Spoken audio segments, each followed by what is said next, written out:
Let's go a little bit into the base chapter review here.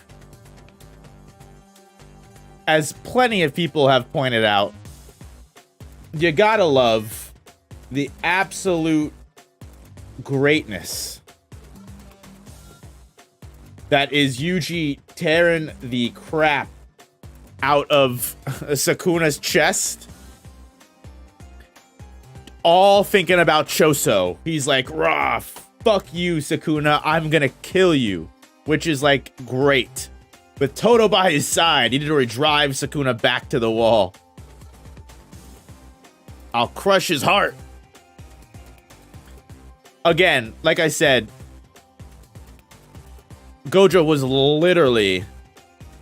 Sukuna was literally about to domain expansion and kill everybody. Sukuna was literally about to domain expansion and kill everyone. I can't stress that enough. So, like, Yuta coming back and having an unlimited void domain clash with Sukuna was definitely necessary. For everyone to say that, you know, no one mourned Gojo or no one, you know, was worried about the plan, everyone basically tells Yuta, no, stop, don't do it. This is a bad idea. Even Kusakabe mentions, yeah, it's not very, that's not a very humane thing to do. Like, you have to worry about what happens to you as a person. As Kusakabe mentions. Everyone is like, yeah, it's probably a bad idea. We don't want to do this. We don't want to do this. And this is when it comes into where I love Yuta. This is why I love Yuta, because Yuta is a character. You ever heard of the bystander effect? The bystander effect is if someone's doing something wrong or someone's doing something bad, the more people there are that are standing aside and letting it happen, the more likely everyone else is that enters the situation is likely to stand aside and not do anything about it. And in this situation, it's kind of relevant because everyone and their mother is like, yeah, nope, you know, if Gojo dies and we're all kind of fucked, we should really consider how we don't, you know, become monsters, or we really should consider we have to worry about what happens to us as people or humans. And you're just like, are you out of your freaking minds? This is what you're worried about? This is what you're worried about? He literally did, yeah, do you realize who we're up against? The strongest sorcerer in history, Ryomen Sukuna. If throwing away our humanity gives us a shot at winning, we should throw it away. Does becoming a monster scare you that badly? What about Gojo? Is he not important? We've always pushed the burden of being a monster onto him alone. If he dies, one of us will have to take that spot. And if no one else wants to step up, then I will. If you pass, I'll take over the body.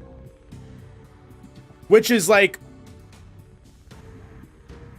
Yuta is that one guy, despite everyone standing around and watching the car crash, Yuta's that guy that runs in to help. Everyone else is filming the tragedy with their phone going, oh wow, this is crazy. Someone should do something about this, guys.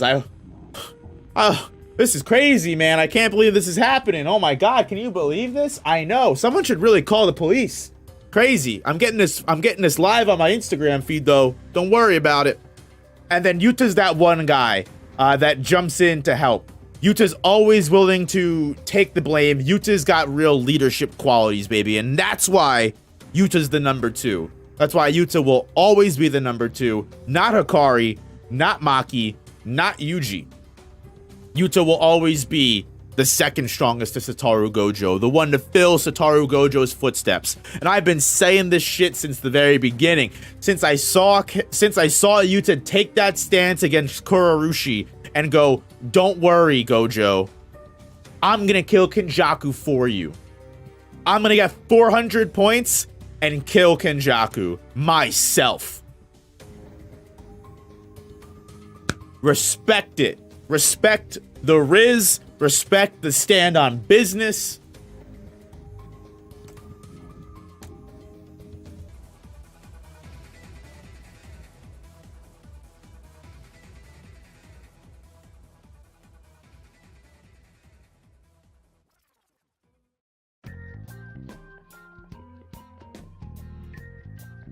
I think one of the greatest things as well in this chapter is we finally get to see Gojo on his way to destroy the higher ups, and it's just so beautiful that Yuta, Maki, and Inumaki are all there, basically like, no, we'll watch. We wanna take this burden on with you. You've done enough yourself, Gojo. Even though you're probably gonna be the one to kill everyone here, we want to sit there and watch so we can share this burden with you. Gojo tries to spare his students, but I think this is ultimately what Gojo has always wanted. Right? Gojo has wanted people to share this burden with him. He's missed having someone like Geto by his side to be the strongest with him. And now, at least in this one moment before death, his students are able to at least somewhat share the burden of being the strongest with him, which I think is beautiful. I think it's very beautiful. And if anything, this might have been a core reason why Gojo was able to, you know, leave it all behind. Why Gojo really was able to trust his students would pick up his slack and kill Sukuna when he couldn't. Interesting things in the world is we finally got Rinamai's curse technique, which is like, okay, whatever, bro. You just are able to fucking magnify the sugar in things.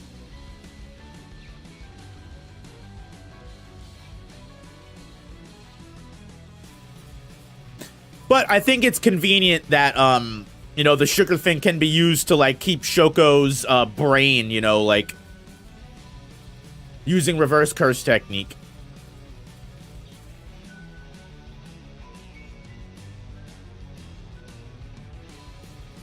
Is a very big controversial thing in regards to the review and the chapter as a whole. Is how did Yuta survive the world bisecting cleave, but Gojo did not? And two, why did we make a plan to revive Yuta, but not make a plan to revive Gojo? And while I know some of these answers should be obvious, I will go into them and I will explain them. Have a good night, your boy Plank.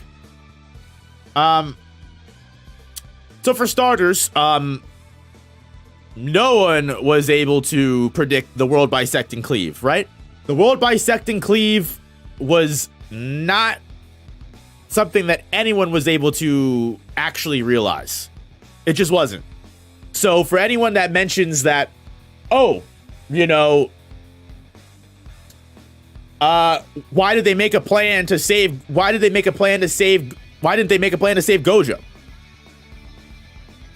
Well, I mean, for starters, for one, no one was hoping for Gojo to die. They were making backup plans. Backup plans exist. Like, backup plans very much exist. Were you just wanting them to put everything on Gojo, and if Gojo dies, we have to put all of our efforts into reviving Gojo? Or would you rather plan for the worst possible outcome? So that explains why they're plotting things for after Gojo's death.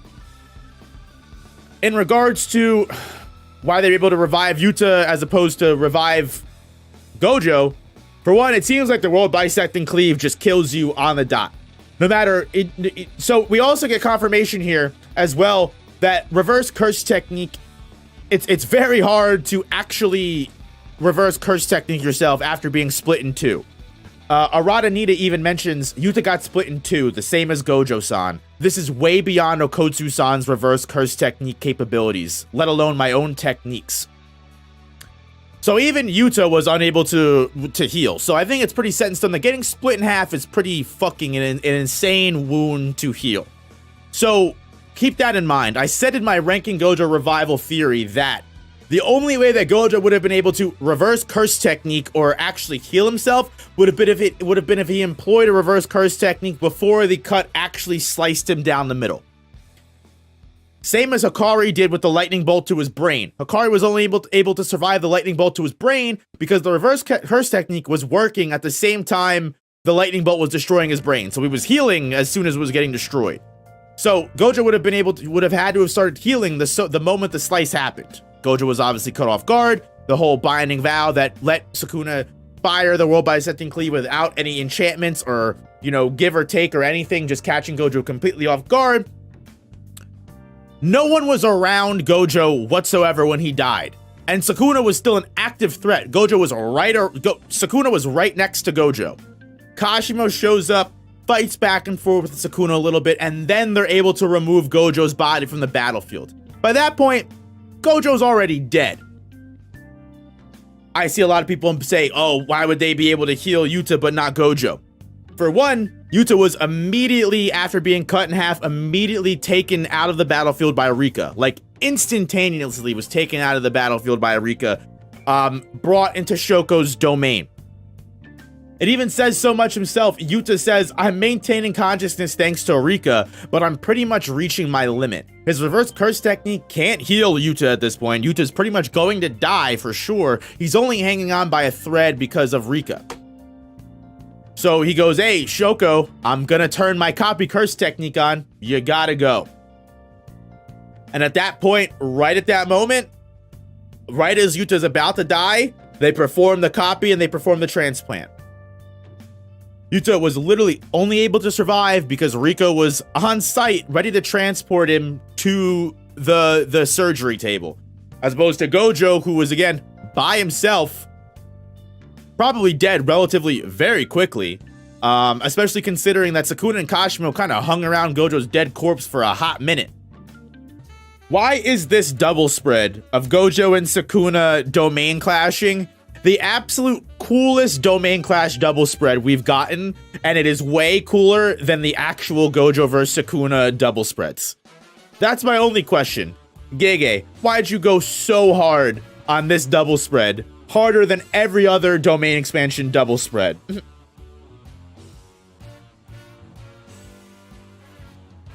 What is Gojo and Yuta's domain gonna do? We have already seen Sukuna's domain destroys it and Yuta ain't surviving like Gojo did. Well, I mean, we have to wait till next chapter, but it pretty much says, I mean, the chapter itself literally asks that question, right? Like, we have to imagine that Yuta's got some kind of plan, right?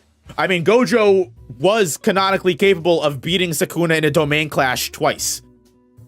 Like, we have to remember that all the people that are saying, oh, how is Gojo gonna beat Sukuna's domain? Sukuna's already beaten Sukuna's domain twice. Which the manga specifically points, he goes, how does one counter Ryomen Sukuna's open barrier domain? By Gojo Satoru's hands, the solution is revealed yet again. So something tells me Yuta's got something cooking. I mean, remember, this is a Yuta that has watched Sukuna and Gojo go through at least 5 domain clashes and discovering what may be the best way to work. So we're just gonna have to wait and see.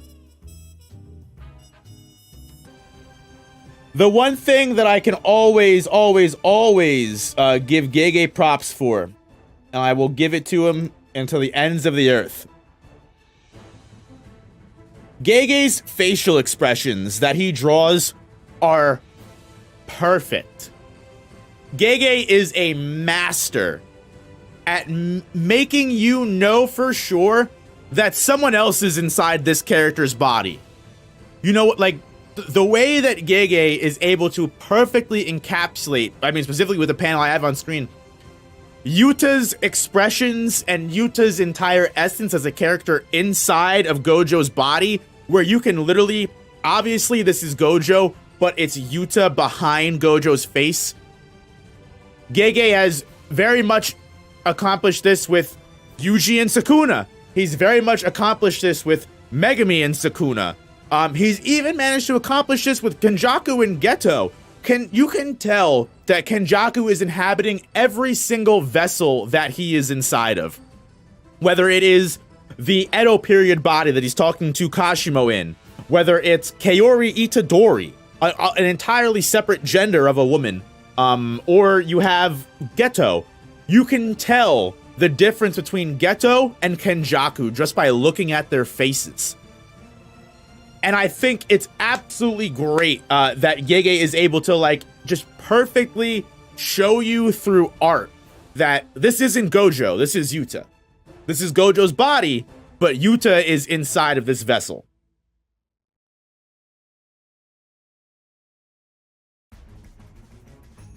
So I think like of all possible situations,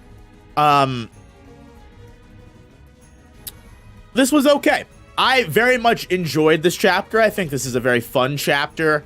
I'm happy that Gojo did not come back. It's no surprise that I've been a hater of the Gojo revival theory since the beginning. So like I'm very happy that Gojo did not come back. Do I love Yuta body hopping into Gojo instead of Yuta just you know, like coming back as himself?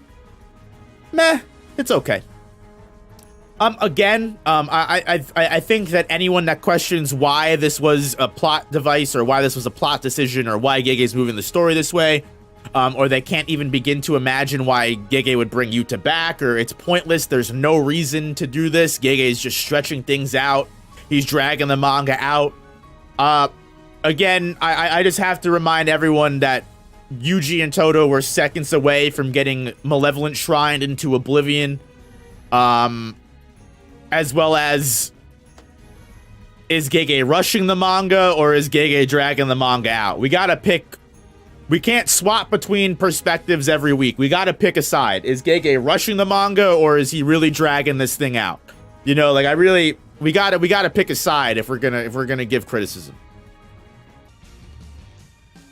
Yeah, so I think, like I said, overall, I enjoy this chapter. I personally really like the Gojo characterization.